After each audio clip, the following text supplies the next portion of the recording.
Welcome back to How to Tickle Yourself. I'm your host, Duff McDonald, along with my co-host, Matt McButter. Today's guest is my kind of guy. As listeners may or may not know, in 2020, I wrote a book called Tickled, which, among other things, was kind of a love letter to my wife, Joey, and my daughter, Marguerite. Well, Mark Shue did the exact same thing in the exact same year, but his book has a way more entertaining title than mine. It's called Please Open in the Event of My Death, a father's advice to his daughters in case something horrible happens, which hopefully it won't, but just in case. It's a delightful book, full of the kind of advice we all wish we'd gotten when we really needed it. It's also really funny. On page 3, he tells his oldest daughter, Sophia, that the day of her birth was not the happiest day of his life, but by far the most exhausting. And the candidness and humor keeps coming from there. Mark came to us through our friend Adam Masri, who introduced me to Mark a few months ago, and I read his book, and we are very excited to have him on the show. Welcome to the show, Mark. It's great to have you. Thank you very much for having me. Really appreciate it.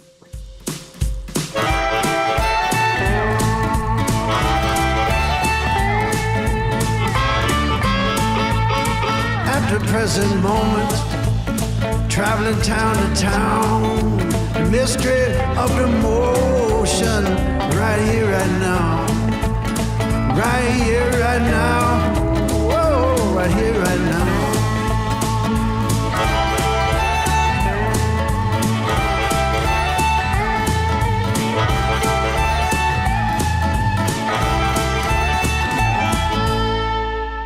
So you are a lawyer, a closet writer turned lawyer who finally gave in to the desire to write something. And it's a wonderful memoir. Take us through again. I know from the beginning of it why you explain in the book why you wrote it, but tell us how you came to write this book at this point in your life. Yeah, I think a lot of lawyers are frustrated writers. Especially when you have dissatisfied lawyers, they kind of tend to think, oh, maybe I shouldn't have gone to law school. I should have done something else. And I think lawyers, by virtue of their training, their education, they learn how to write, to construct an argument, to think logically. And I've always been interested in just writing in general, creative writing and so forth. And so I got to the point where, I think when you both have kids and there's that point where, especially when that they don't have, they don't really retain the memories, at that age that they're going to forget, or they're not going to ever know certain things. And I wanted to put down a lot of these rules in the event of my death. And then the whole premise of the book was that, when they were about 4 and 3 years old, I was going on a lot of business flights, and I'm kind of a jumpy flyer. And the thought that always went through my mind as I got on a plane was, if this plane goes down, my kids aren't going to remember a single thing about me. It's also very typical of a lawyer to engage in such negative role play and to envision the worst case scenario. But it really got me thinking, okay, what would I have wanted them to know, right? What would I wanted them to know about me? Just history about me, about their mother, just kind of personal, familial stuff, but then also just kind of big picture things like, what are the things that I'd want them to follow? What are some of the central tenets that I want them to follow? And and I had the luxury of not facing imminent death, so that helped, and I could take liberties with the way that I constructed stories and the humor that I used and so forth. So how old are they now? They are now 14 and 13. Okay, so my daughter is 14, and so here's the most important question. Have either of them read the book? because I can't for the life of me get my own daughter to read the book that I wrote as a love letter to her. Yeah. She says that she lived it, and she's heard me talking about all this stuff anyway, so she already knows it. But have you gotten yours to read it? So it's interesting, the psychology that's involved. At first they said, "Oh, we want to read it." And I said, "Well, you really shouldn't, because there's a lot of bad language in there and inappropriate stories and so forth." And that made them want to read it more. And so once I said, "Well, all right, maybe you can read it then," they actually started and then they stopped. So they like that, and they like the parts where I'm describing them at their ages, and they're kind of slowly getting through it. But I think definitely this is not meant for you. You really shouldn't read it. That the reverse psychology is going to kick in, and I think the masterstroke would have been you're forbidden to read it, right? Yeah. Under no circumstances absolutely are you permitted to read this book, and it would for sure have been read. Please do not read this book. Yeah, that probably should have been. I should have been smart about that. I've early on, you're talking about, I love this because there's a bunch of stuff in it that has universal appeal. And there's a bunch of things about being a parent that totally resonated with me. And the first one was you're talking about being at the doctor's office, looking at ultrasounds with the obstetrician, and everybody's kind of pretending to know what we're looking at on the screen, right? They just do the thing over and you're like, and you had we're all supposed to pretend we know what we're looking at, and you hope the blobs would somehow spell out she's gonna be okay. Yeah, it's when you don't have that guidance, it's really you just kind of stare, and you just like you have no idea what you're looking for. I feel the same way about looking at like Doppler radar stuff about cloud formations. Exactly. Yeah, we know what we're looking at. Exactly. You just have to trust them, right? The heartbeat. That doesn't sound like a heartbeat at all. It's some it sounds like a techno song or something. And they're like, "That's the baby's heartbeat." And you're like, "Okay, good to know it has a heartbeat." Exactly. So, one of my favorite earlier lines, Matt, this will probably resonate with you. Mark wrote, "I grew up in a household where the volume of your voice during a fight dictated who was winning." Oh, totally. And as the youngest, I would often have to be told to lower my voice, because that's the only way that I could, get a word in edgewise or win any fights, right? Is by screaming at the top of my lungs. Oddly enough, that's actually happened for me during oral argument, especially in state court, where it just felt like whoever's getting more airtime was winning before the judge. And I just found I had a hard time adjusting to it, because the other person, usually a guy, would be like, just talk right over me. And then I'd feel like I was actually losing because this guy was getting more words in before the judge. And I'm kind of looking at the judge like, "Hey, yeah, you're going to hop in here at any point?" So the somewhere midway through the book, when you really get into the stuff you're talking about, things you'd want your daughters to know, I love your guiding rule, which I've only recently come to truly appreciate, which is balance. Mm. And you wrote the following, and this is to your daughters: "On a daily basis, this is the most important thing you need to keep in mind. I believe that the pursuit and attainment of balance in all aspects, your being, your thoughts, your actions, is crucial to a healthy and fulfilling existence." Where did you learn that? How did you know that? That's a really great question. I think because I'm a lawyer, I need to have a really a lot of awareness about balance in terms of how far to go with an argument. I think any good lawyer is going to realize that there's a weakness in a case, and so it's a matter of how far do you press on something. And I think that the part of me that was I had all these rules, right? But even I'm aware enough to know that not everybody's going to want to follow the same rules, or not everybody's going to want to have a level of, discipline or strictness with their own kids. It's really just a matter of degree.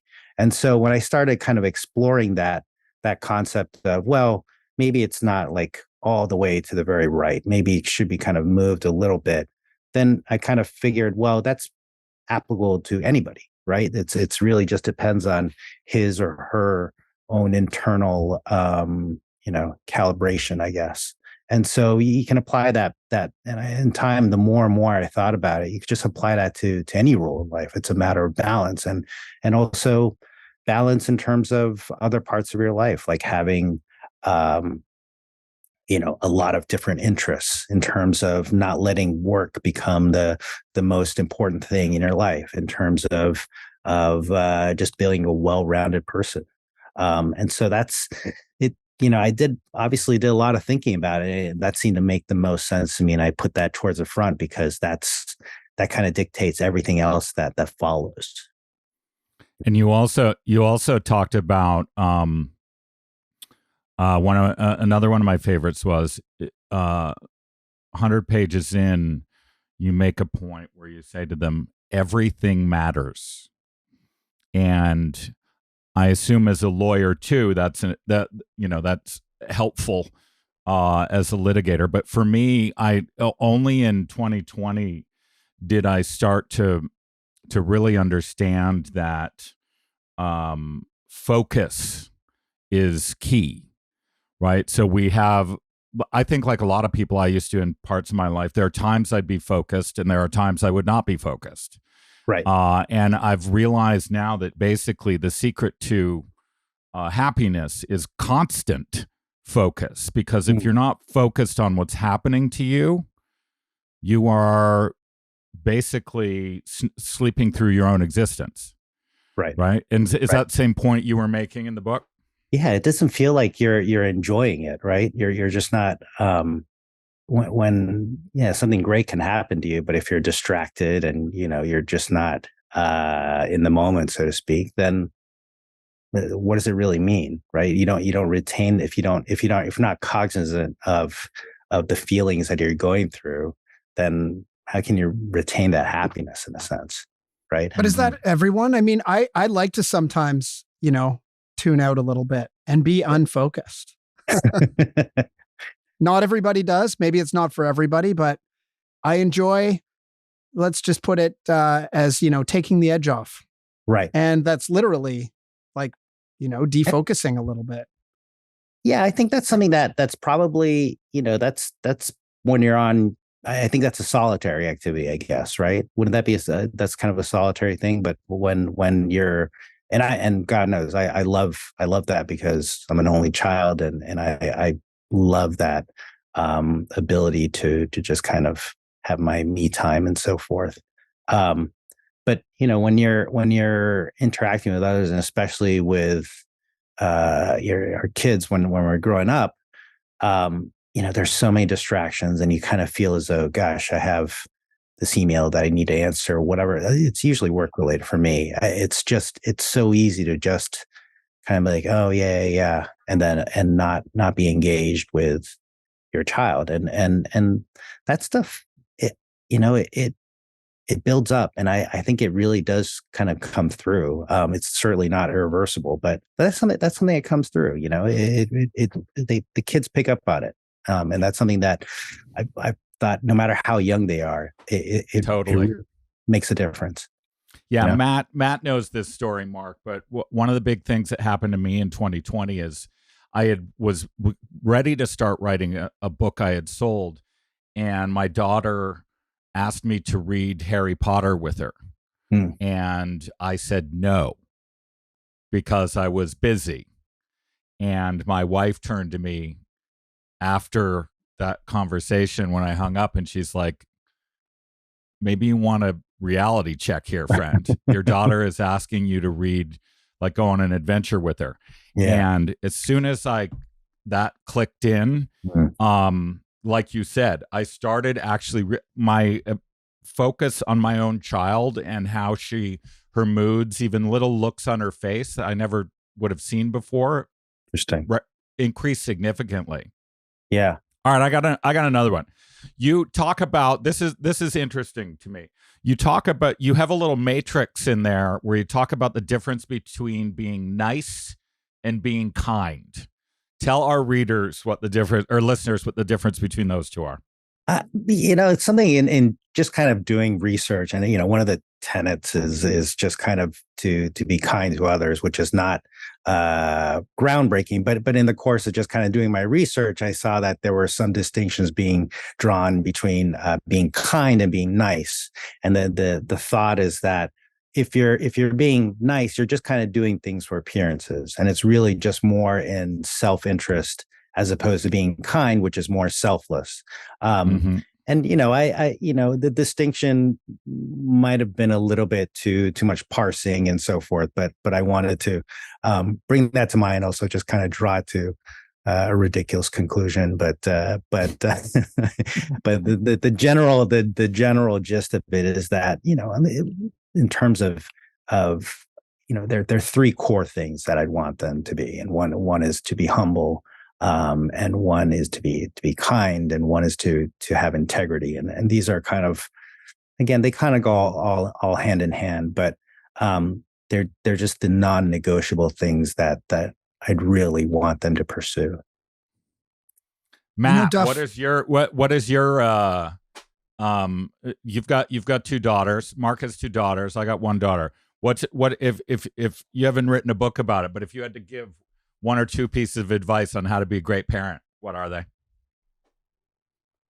Oh my God. If you could summarize it in, one or two little things, it would be easy.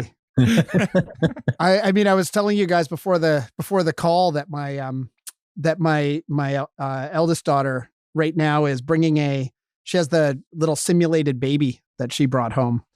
Mm-hmm. And, it has made me think about that advice. And I guess if nothing else, it's kind of like being kind, right? It's a little bit about being kind, and it's put yourself in other people's shoes and have empathy and think of other people, like in all situations, like when my daughter was having, fighting with teachers, having some, at loggerheads with teachers. And she was many times over the years. She's got a very strong personality. I would often say, try to think of this from your teacher's point of view, right? Try to think of it from someone, try and put yourself in other people's shoes constantly. And, that's along the lines of, being kind. And I was going to say, I think Duff is actually a really, really nice guy.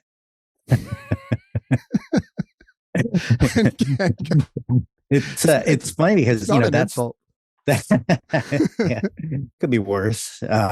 But yeah, I think, that the empathy is actually one of the things that, so I have 3 rules for kind of how to do well socially. And one is to kind of be able to, I call it a teleport, but to basically put yourself have the ability to put yourself in the shoes of another and to kind of see from another point of view. And I think that's essential to kind of being able to work effortlessly and to kind of socialize well and make friends. So let's talk about a few things that we disagree about. Sure. Yeah, you had one line here where you said there's rarely one metric that is indicative of success. You must have a balance of many. There's nothing wrong with that. It's a great sentiment. I would argue that we are over quantified and we shouldn't have any metrics of success. We should, like, your success should be, how do you feel? Are you centered in your own existence? Right.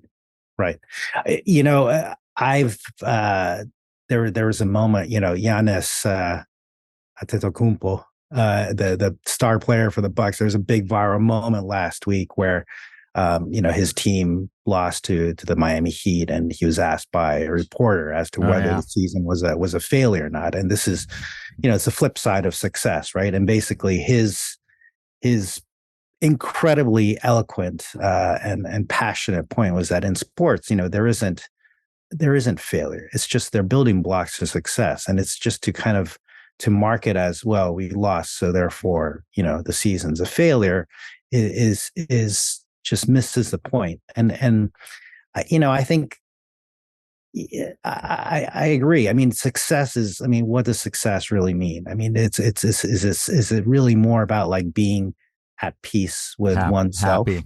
Right. Yeah, and being happy. Because that's something that, I kind of made fun of in the foreword about the Tiger Mom book, and kind of the raging success and debates over it, which really was about, kind of really maybe outdated notions of what's a successful child. How did my children become so successful? Right. So, yeah, I think that's kind of maybe it wasn't terribly well worded there, but I get to also fall back on the balancing of, oh, well, I wasn't meaning completely. No, totally. We're in agreement. Okay. And here's one where you and I totally part ways. Okay. You wrote, I harbored a dream. I would work in the law for 5 years, after which I would make my foray into journalism.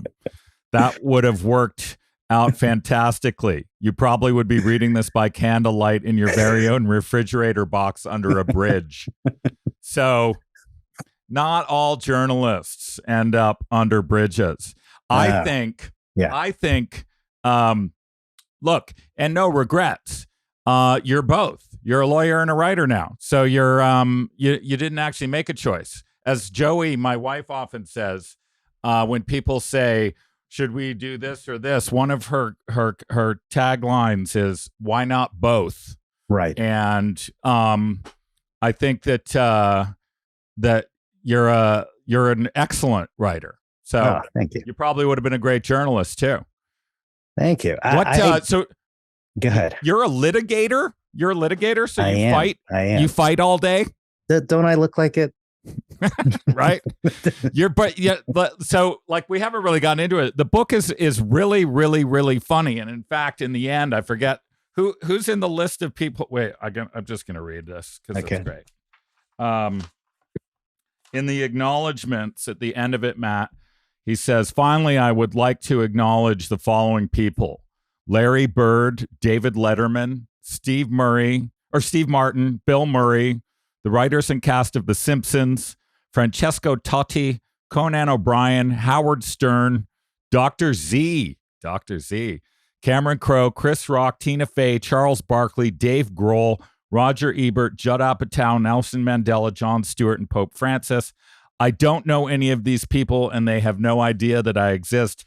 I would just like to thank them. I like it. That's awesome. Right? Yeah. I mean, because we are all sort of shaped by, right? By writers, by our sports idols, by TV,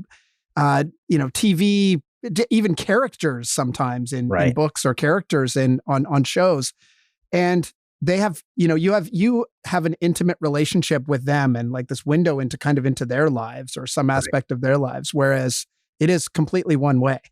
Right. Yeah. Like, I mean, it absolutely. It's really, I can just kind of, all those people, I can just name kind of the qualities that they have that have really shaped my own character. And it's scary in a way, but you it's the basis for inspiration, right? You're inspired by these people and the way that they act, and you want to model yourself in some ways, like how these people are. In a way, your book it's written for both your children, but also your contemporaries like us, because there's no way your girls are going to get a lot of the references that land perfectly for someone of your same age. So it's actually sort of a nice delight in there, because it was like a great letter to your children, but also for someone who's roughly the same age, all your comic references landed really well. So that made it an enjoyable read as well.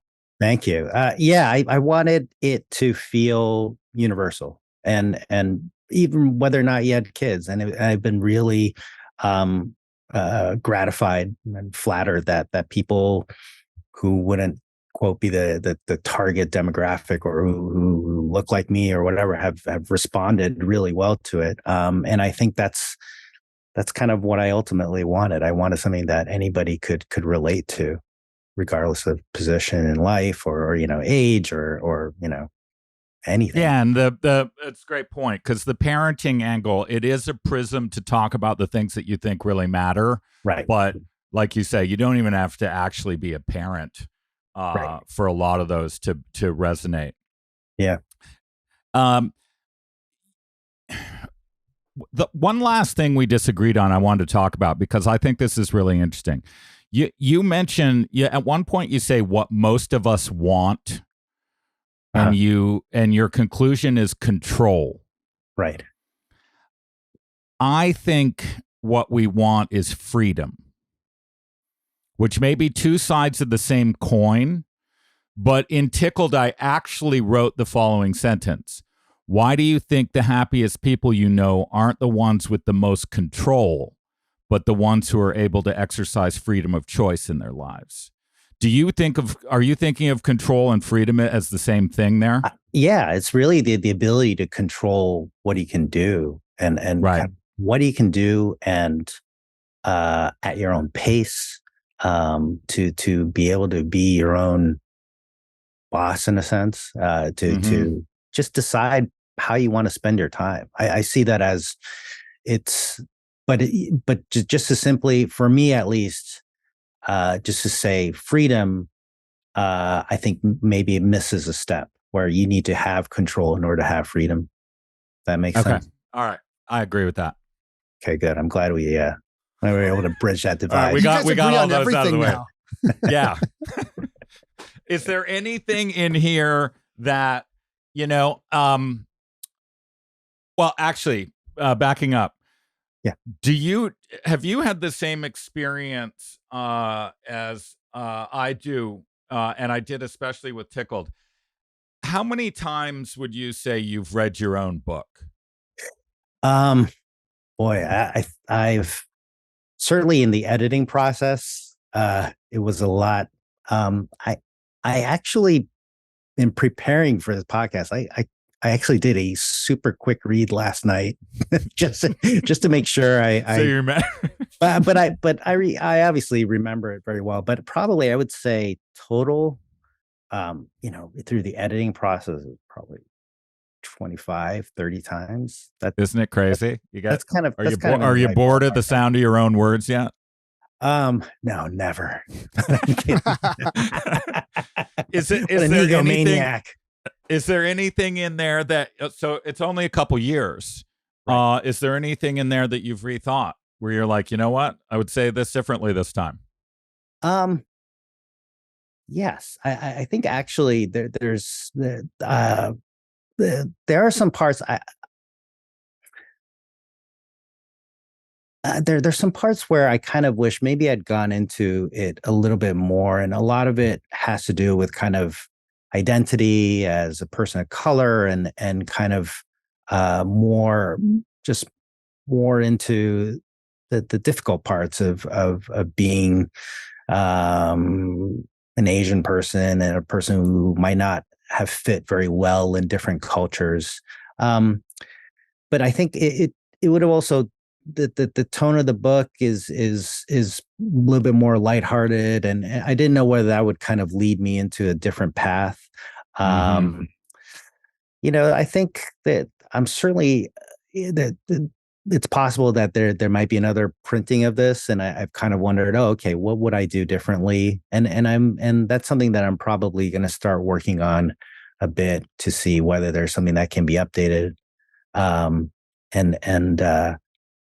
I think as a writer yourself, you probably know you write and there it is, right? You just kind of or are you always tinkering? Are you always kind of thinking, I could have done this better? It's a great point, right? Like, especially with something like memoir, you could edit it forever, mm-hmm. right? You could end up editing real time, right? Talking about what you think today, right. And then what you think tomorrow. And at some point, even in more serious nonfiction, you just have to stop, right? Because books are not real time. Books start and end.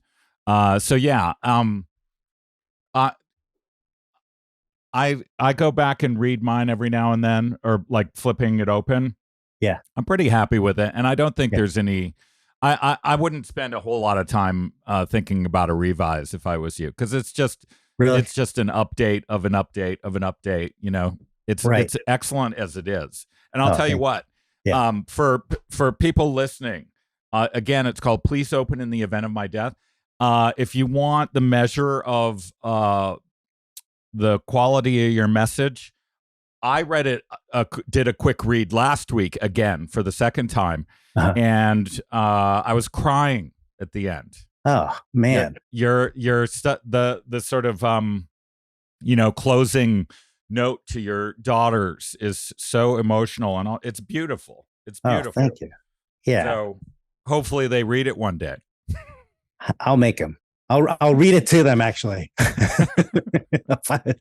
whether or not they want or not. But it's thank you. I really, coming from you, it's such a great compliment. And yeah, I think, not to give it away, but I think that last passage was just really symbolic of kind of what the book was trying to accomplish and what I'm trying to accomplish as a father. And in the event that I do pass before my time, and what they would take from this book and kind of the lessons that I'm trying to impart to them. So but you did something even more than that. What you did is captured feeling, right? You captured the love of a parent for their child, and it's totally transmitted, right? I can feel it. Yeah. Could totally feel it. Yeah. Oh, that's great. Thank you. Matt, what do you got? I was just going to say, not to take away from anything, Mark, but Duff cries really easily. More these days than before. Cried during an AT&T commercial. Is that when we're watching movies these days or TV shows where there is an emotional scene, Marguerite invariably turns to look at me to see if I'm crying. Yeah, because she wants to be like, "Are you crying again?" Yeah, it's like, yes, I am. It's sad. Yeah, yeah. And I'm sure you guys have felt this too, but the older I get, the easier it is for me to get like misted up. It's not like, wailing crying, but it's just, to get a little tear in your eye. Literally like AT&T commercial, Canadian Tire commercial, I'm watching hockey. Man. You want to cry? You want to cry like a baby? Read the last chapter of Mark's book. He'll have you bawling. All right. Well, I'm looking forward to reading the whole thing. I think the most embarrassing cry I had, I think, was at the end of Wonder Woman when I was in the theater. It's just like, what the hell? I was just like, kids are looking at me. I'm kind of like doing this thing. It's the power of Pedro. He's good. He's good. All right. So, listeners, listen to the title of this book again. Please open in the event of my death. A father's advice to his daughters in case something horrible happens, which hopefully it won't, but just in case.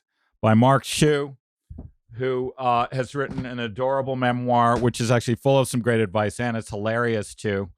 And like I said at the beginning, a man after my own heart, right? We both wrote books to our daughters in 2020. Who else did that? We're in an elite club. That's right. I also did the audiobook the following year, which is also pretty fun, a little bit out of my comfort zone. And it was really an experience to do that. I begged HarperCollins to let me do the audiobook for Tickle, and they said no. That might have been in your best interest as well. I think the most the record was I screwed up the same sentence 7 times in a row, and it was really my poor audio engineer, Ali Demitter. but yes, it was fun to do, and I'm glad I did it because it was just an experience. All right, Mark, thank you for joining us. Delightful book. Great to meet you. Great to know you. Great meeting you. Thank you. And yeah, good luck with the rest of the whole parenting journey. Thank you. You too as well.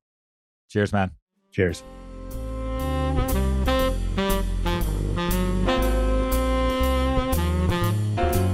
So, so that's Mark Shue. We met him through Adam Masry. Mark has a remarkably genial demeanor for a litigator. He's a litigator. Yeah, that's right. Disarming. Probably, I bet he disarms his court opponents and then turns into a bulldog and tears them apart. It's amazing how the rationale for starting it. He's a nervous flyer and suddenly realized he had to get it down before he died in a horrible plane crash. Yeah. However you get it done. It really is a sweet book. Where there's a lot about his life before being a parent, how he met his wife, some stuff about his own parents. But it's a really thoughtful set of advice to trying to get across to his daughters the things that he thinks matters in life with a good dose of humor. The balance part, resonates with me. Just a little discussion we had there. My dad always had this one sort of adage, he's a big golfer, and he's always like, I never want to shoot less than 80, because if I shoot less than 80, it means I'm either not spending enough time at home or not spending enough time at the office, or both, right? So it's like he wants to be good, but not so good that his work or his family life is suffering. And, it comes from a guy, my dad actually achieved great balance and has always kind of achieved, a really admirable level of balance, I think, in his work life, family life, and he's a hell of a golfer too. My father too had a lot of balance. He was a pretty mellow guy. He'd have flare-ups on occasion, but he had a life of balance too. Oh, we should say here, speaking of parenting, you lost your mom recently. Condolences. I did. Thank you. Pam McPherson, well known to all of Matt's friends through high school and beyond. One of the great moms. She was indeed. And she obviously taught you well too. She turned you into a pretty good dude. Yeah. Yeah. It's a tough time. It's losing a parent. I know, I remember when your dad passed, and it's a hell of a thing. Never it's quite like a ready black for hole. It. It's a black hole. Yeah. And we were prepared for it for many years. My mom was in decline with Parkinson's, and, it was always kind of getting progressively worse. And we knew that the end would eventually come. But it's still just tough losing your mom. So yeah. Love you, Mom. So on which note, I got I've got one for you. Okay. So I was reading a book about Vedanta, as usual, and he said, in the same sentence, he said, for here and hereafter. So we all know the word hereafter, but I always recall hearing about people saying in the hereafter. It never really occurred to me that it was literally after you die, right? No, isn't it? What's happening here after? So now and later, the here and hereafter. Is that what it is? Right? I've never really thought about the word that much. There was a film by Adam McGoyan called The Sweet Hereafter. Do you remember that? Right. And you always thought about it as awful. Death, it's right? about a bunch of kids who die in a bus crash. Sorry, spoiler alert. But if anyone hasn't seen it, it is like 20 years old. But I guess hereafter could just mean the future. And the future can include when you're gone, but it also could be what's happening here after what's happening now. Hereafter. It's a good one. Thereafter. Is that a word? People use that, don't they? Thereafter. Right, thereafter. So there's hereafter and thereafter. Right? What's the difference? The All difference right, is neither here nor there. All right, so we've got some more Yabindo for a close today. I was going through trying to find something about parenting to be apropos with Mark Shu's book, and he's got this great passage where he's talking about education and how he thinks we want to educate our children. And he says the following: a foundation should be laid for the study of history, science, philosophy, art, but not in an obtrusive and formal manner. Every child is a lover of interesting narrative, a hero worshiper, and a patriot. Appeal to these qualities in him, and through them let him master, without knowing it, the living and human parts of his nation's history. Every child is an inquirer, an investigator, analyzer, a merciless anatomist. Appeal to these qualities in her, and let her acquire, without knowing it, the right temper and the necessary fundamental knowledge of the scientist. Every child has an insatiable intellectual curiosity and turn for metaphysical inquiry. Use it to draw him or her on slowly to an understanding of the world and of him or herself. Every child has the gift of imitation and a touch of imaginative power. Use it to give him the groundwork of the faculty of the artist. There you go. If you can do all those, you might have the perfect child. Geez, that's some great parenting advice, but I don't know if I understood like half of it, to be honest. Yeah.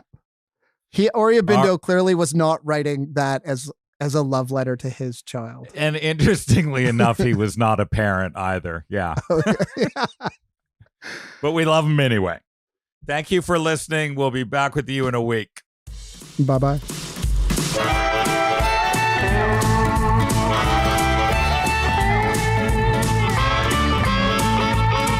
At the present moment, traveling town to town, the mystery of the motion, right here, right now, right here, right now, whoa, right here, right now.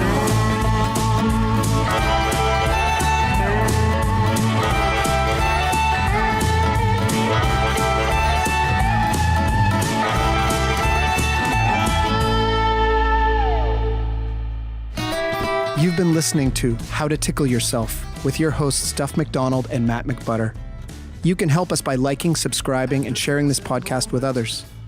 You can talk to us and see what else is happening on Instagram and Facebook at How to Tickle Yourself. This program was recorded in Studio B of the historic Rockledge Recording Studio and the Tunnel Under Arundel. Right Here, Right Now, our original 16-part theme music was written and recorded by the legendary Paul Reddick and Kyle Ferguson of the Sidemen, with the brilliant Steve Mariner on bass and drums and in the mixing room. The podcast is produced and distributed by Storic Media. Our editor is Andrew Steiner. Our coordinator is Samantha Abramovitz. Our producers are Kristen Verbitsky and Chuck Labella. For more information, visit storicmedia.com. That's STORIC media.com. My love